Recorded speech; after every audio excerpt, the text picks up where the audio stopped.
भक्तिन पाठ के अगले अनुच्छेद की व्याख्या इस प्रकार है। बच्चों,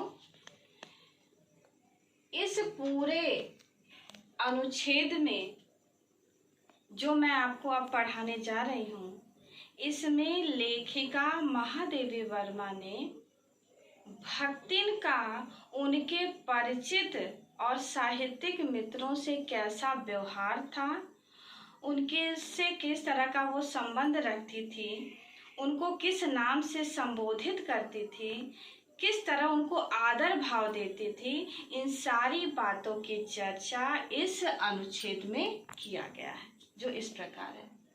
मेरे परिचितों और साहित्यिक बंधुओं से भी भक्तिन विशेष परिचित हैं। लेखिका कहती हैं कि भक्तिन मेरे जितने भी परिचित हैं, जानने समझने वाले हैं, या मेरे जितने भी साहित्यिक बंधु हैं, मित्र हैं, उनसे भी भली भांति भक्तिन परिचित है, उनको जानती है। पर उनके प्रति भक्तिन के सम्मान की मात्रा मेरे प्रति उनके सम्मान की मात्रा पर निर्भर है। यानी भक्तिन मेरे परिचित तथा साहित्यिक मित्र को तभी सम्मान देती है जब मेरे परिचित या साहित्यिक बंधु मुझे आदर और सम्मान देते हैं। अगर वो मुझे आदर सम्मान देते हैं तभी भक्तिन भी उनको आदर सम्मान देती है।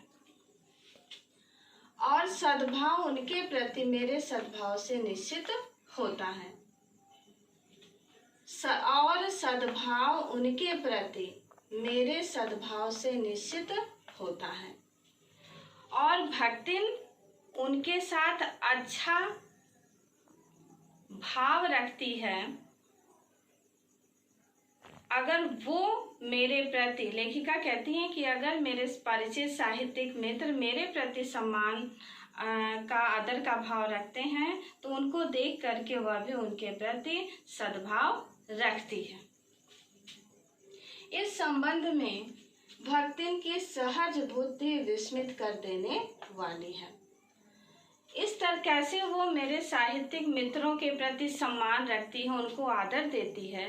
जब मैं इस विषय पर सोचती हूँ तो भक्तिन की जो बुद्धि है वो आश्चर्य में डालने वाली लगती है, विस्मित कर देने वाली होती है कि किस तरह से ये गांव की रहने वाली अनपढ़ गंवार किस तरह से अपनी बुद्धि लगा करके अपने मेरे जितने भी साहित्यिक मित्र हैं, दोस्त हैं, परिचित हैं, उनसे उसका कैसा व्यवहार होता है। आइए अगले देखते हैं।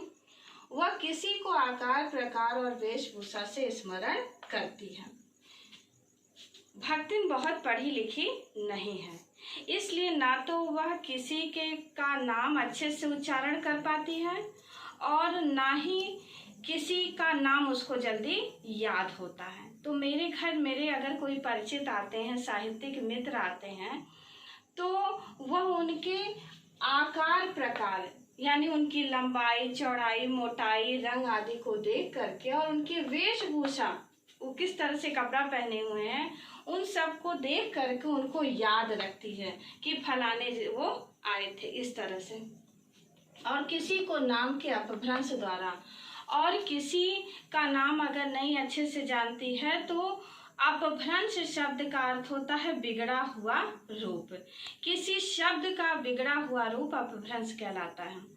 तो यहाँ किसी का नाम अगर भक्तिन अच्छे से नहीं जानती है तो बिगड़े हुए नाम से उनको संबोधित करती है, उनको याद करती है, या उनके आकार प्रकार, उनकी वेशभूषा, पहनावे से उनको संबोधित करती है। किसी के लंबे बाल और अस्त व्यस्त वेशभूषा देखकर वह कह उठती है, का ओहु कवित लिखे जानत है। अगर कोई मेरा साहित्यिक मित्र आता है घर पर, भक्तिन से उसकी मुलाकात होती है, बातचीत होती है, तो घर के और लोगों से वो पूछती है कि अरे यह देखने में तो बड़े अजीबो गरीब लग रहे हैं, इतना लंबा लंबा बाल है, इनकी वेशभूषा ऐसी है, क्या यह भी कविता लिखना यानी कविता रचना करना जानते हैं, साहित्य की रचना करना जानते हैं।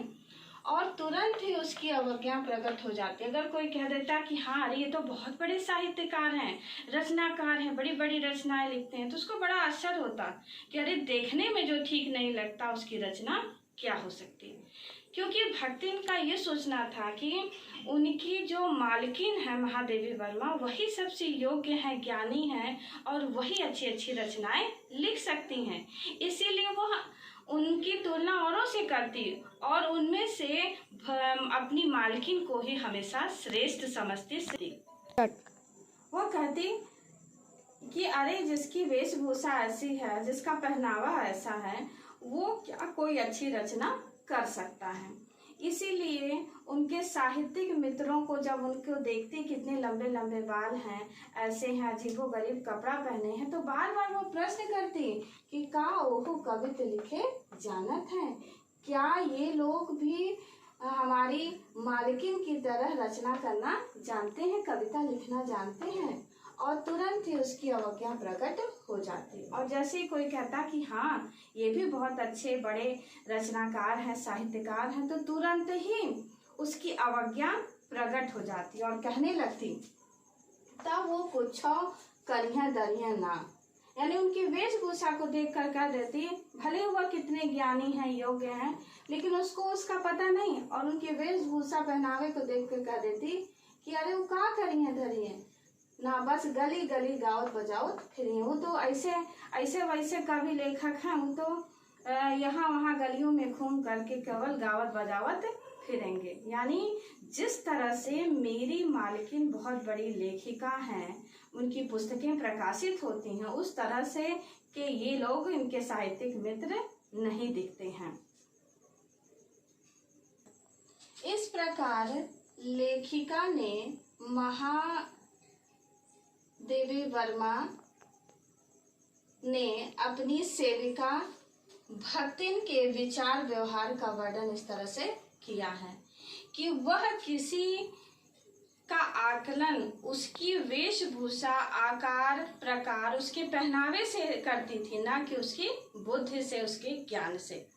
इनके जो साहित्यिक मित्र थे वो बहुत ही पढ़े लिखे थे, विद्वान थे, लेकिन भक्तिन इतनी अनपढ़ थी कि उनकी योग्यता को वो समझ नहीं पाती थी और उस तरह से उनकी उपेक्षा करती थी, उनको सम्मान देना नहीं जानती थी। बच्चों आइए देखते हैं अगले अनुच्छेद की व्याख्या। ऐसी यात्रा में किसी को किसी के साथ जाने का अधिकार नहीं। यह आश्वासन भक्तिन के लिए कोई मूल्य नहीं रखता।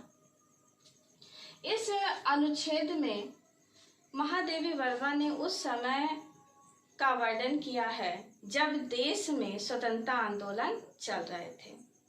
इस आंदोलन में सभी लोग अपने अपने तरह से इसमें सहयोग दे रहे थे।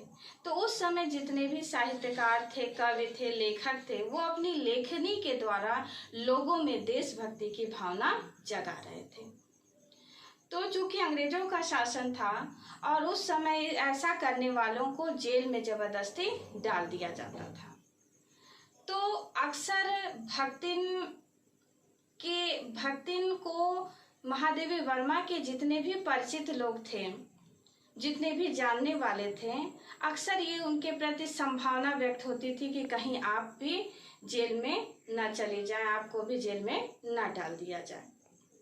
तो इस बात को जब भक्तिन सुनती थी तो उसको बड़ा डर लगता था, क्योंकि वो जेल यानी कारागार से बहुत डरती थी। उसकी ऊंची ऊंची दीवारों को देख करके वो बिल्कुल बेहोश जैसा हो जाती थी। उसको लगता था कि भगवान ना करे कि कभी जेल में जाना पड़े। तो उसी प्रसंग का वर्णन इसमें किया गया है। ऐसी यात्रा में किसी को किसी के साथ जाने का अधिकार नहीं। अगर कभी महादेवी वर्मा को जेल जाना पड़ा तो उस समय ये नहीं था कि महादेवी वर्मा को अगर जेल में डाला जाता है तो भक्तिन भी उनके साथ साथ चली जाएंगी। यह आश्वासन भक्तिन के लिए कोई मूल्य नहीं रखता। इस तरह की बात अगर होती थी तो उसके लिए कोई महत्व की बात नहीं थी। उसको ये लगता था कि अगर मेरी मालकिन जेल जाएंगी तो मैं भी उनके साथ जाऊंगी। वह मेरे न जाने की कल्पना से इतनी प्रसन्न नहीं होती। जितनी अपने साथ न जा सकने की संभावना से अपमानित। अगर लोग कहते हैं कि तुम्हारी मालकिन भी हो सकता है कि कभी जेल में डाल दी जाए, तो इस तरह की बात को सुन करके वो बहुत ज़्यादा प्रसन्न नहीं होती। उसको इस बात का अपमान लगता कि अरे मेरी मालकिन जाए और मैं उनके साथ ना जाऊं, इस बात को वो अपमान के रूप में लेती थी। भला ऐसा अधेर हो सकता है? जहाँ मालिक वहाँ नौकर। वो इस बात को घोर अधेर मानती है कि ऐसा हो ही नहीं सकता। जहाँ मालिक वहाँ नौकर। अगर मेरी मालकिन को कभी भविष्य में जेल जाना पड़ा तो मैं भी उनके साथ जाऊंगी। मालिक को ले जाकर बंद कर देने में इतना अन्याय नहीं। वो इस बात को खराब नहीं समझती थी कि मेरी मालकिन को जेल में ले जाकर के बंद कर दिया जाए, बल्कि इस बात को खराब समझती थी कि मुझे मुक्त छोड़ दिया जाए। उसके लिए ये बहुत अन्याय का था कि मुझे अकेला मुक्त छोड़ दिया जाए, मैं घर में रहूं और मेरी मालकिन को जेल में डाल दिया जाए। इस चीज को वो अन्याय समझती थी और उसको लगता था कि अगर मेरे साथ ऐसा अन्याय होगा तो मैं इस बात के लिए बड़े से लाट, यानी उस समय जो वायसराय गवर्नर जनरल होते थे, उसकी ये सोच थी कि अगर मेरी मालकिन को जेल में डाला गया और मुझे नहीं डाला गया तो मैं इस अन्याय के खिलाफ आवाज़ उठाऊंगी और बड़े बड़े लाट, यानी गवर्नर जनरल जो वायसराय उस समय थे, उनके पास जा करके मैं इस बात के लिए लड़ूंगी कि ये मेरे साथ बड़ा अन्याय हो गया है। मेरी मालकिन जेल में है और मैं उनकी सेविका होकर के अकेले हूँ, यहाँ पर हूँ। वो उन लोगों का भी विरोध करती थी, उन माताओं का जिनके युवा लड़के तुरंत जेल में डाल दिए जाते थे। वो उन माओं से भी कहती थी कि तुम लोग कैसी हो कि तुम्हारे बेटे जेल चले जा रहे हैं और तुम इस चीज को सह रही हो। अगर मैं उस जगह होती तो बड़े लाट तक, यानी बड़े जितने भी उस समय के गवर्नर जनरल या वायसराय थे, मैं वहां तक जाती और इस अन्याय के खिलाफ आवाज उठाती। ऐसा अन्याय होने पर भक्तिन को बड़े लाट तक लड़ना पड़ेगा। लाट माने स्वामी या वायसराय गवर्नर जनरल। किसी की माँ यदि बड़े लाट तक नहीं लड़ी, यानी उन बच्चों की माँ जिनको अकारण ही जेल में डाल दिया गया है केवल स्वतंत्रता आंदोलन में भाग लेने के कारण, तो वो माँ तो चुप बैठी हैं, लेकिन मैं चुप बैठने वाली नहीं। तो नहीं लड़ी, पर भक्तिन का तो बिना लड़े काम नहीं चल सकता। यानी भक्तिन जो है इस अन्याय के खिलाफ बड़े लाट तक भी पहुंच जाएगी। यानी कहने का मतलब यह है कि अक्सर उसके महादेवी वर्मा के जो परिचित लोग थे वो भक्तिन को चिढ़ाने के लिए बार बार ये कहते थे कि अरे तुम्हारी मालकिन को, एक संभावना व्यक्त करते थे कि कहीं तुम्हारी मालकिन को जेल ना भेज दिया जाए। तो जेल के नाम से भक्तिन बहुत डर जाती थी। उसको ये भी लगता था कि मेरी मालकिन अगर जेल जाएगी तो मैं भी उनके साथ जेल जाऊंगी, और अगर कोई मुझे नहीं ले जाता है तो इसके लिए मैं बड़े बड़े लाट तक उनका मुकाबला करने के लिए तत्पर रहूंगी। तो इस प्रकार इस अनुच्छेद में महादेवी वर्मा ने भक्तिन के सेवक धर्म का वर्णन किया है कि ऐसा कोई भी सेवक नहीं होगा जो मालिक अगर जेल जाता है तो जेल भी जाने के लिए ऐसी सेविका तैयार रहती है। इस प्रकार बच्चों, इस अनुच्छेद में लेखिका ने ये बताया है कि भक्तिन में पहले कितने भी दुर्गुण क्यों ना हो, लेकिन इस तरह से उसका सेवा धर्म है कि वो हर परिस्थिति में लेखिका को के जीवन को घेरे हुए हर विपत्ति में, सुख में, दुख में, जैसी भी परिस्थितियां आए वो उनके साथ रहना चाहती हैं। वह लेखिका महादेवी वर्मा को किसी भी परिस्थिति में अकेला छोड़ना नहीं चाहती। कोई भी ऐसा सेवक नहीं होगा जो अपने मालिक के लिए इस तरह से परेशान होगा। तो यहाँ पर मालिक और सेवक के बीच के संबंध को बखूबी लेखिका ने दिखाने की कोशिश की है, बताने की कोशिश की है कि भक्तिन वह पूरी तरह से सत्यवादी नहीं है, उसमें बहुत सारी बुराइयां हैं, लेकिन जो सेवक धर्म है उस सेवक धर्म का वह पूरी तरह से निर्वहन करती है और महादेवी वर्मा को किसी भी परिस्थिति में अकेला छोड़ना नहीं चाहती। यहाँ तक कि अगर लेखिका को जेल भी जाना पड़ा तो वो भी उनके पीछे पीछे जाएगी। अगर कोई नहीं ले जाएगा तो इसके लिए वो बड़े लाड तक इस अन्याय के खिलाफ आवाज उठाएगी। इस प्रकार बच्चों, इस अनुच्छेद के द्वारा मैंने यहाँ पर कुछ प्रश्न आपके लिए बनाए हैं। मुझे लगता है कि इन प्रश्नों के द्वारा और भी सरल और सहज तरीके से इस परिच्छेद को समझा जा सकता है। पहला प्रश्न, लेखिका के परिचितों के प्रति भक्तिन के सम्मान की धारणा का निर्धारण किस आधार पर तय होता था?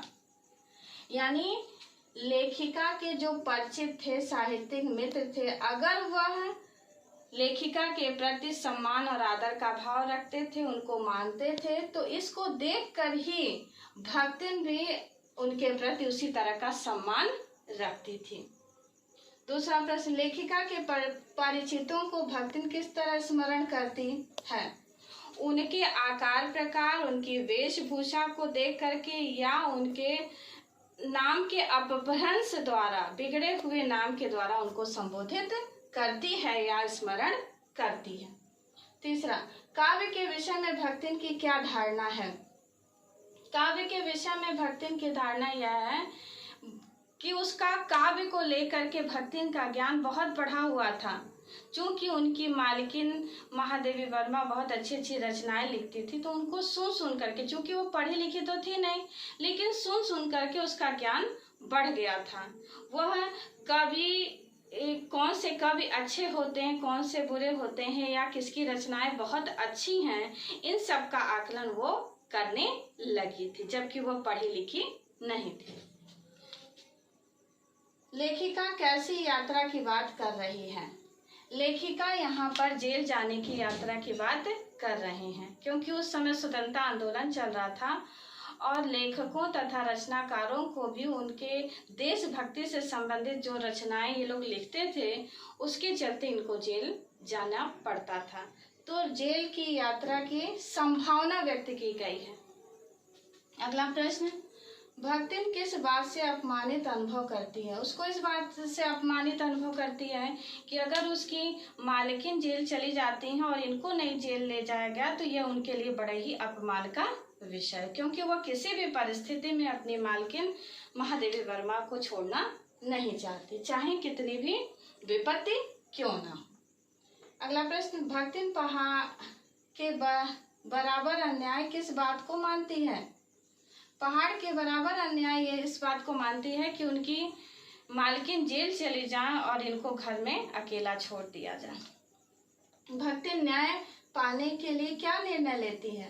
वो निर्णय लेती है कि मैं न्याय पाने के लिए किसी भी बड़े से बड़े लाट से मुकाबला करने के लिए तैयार हूँ। अर्थात अपने साथ हो रहे अन्याय के खिलाफ वह उस समय वायसराय या जो बहुत बड़े लाट होते थे उनसे मिलने के लिए भी वो हमेशा तैयार रहती थी।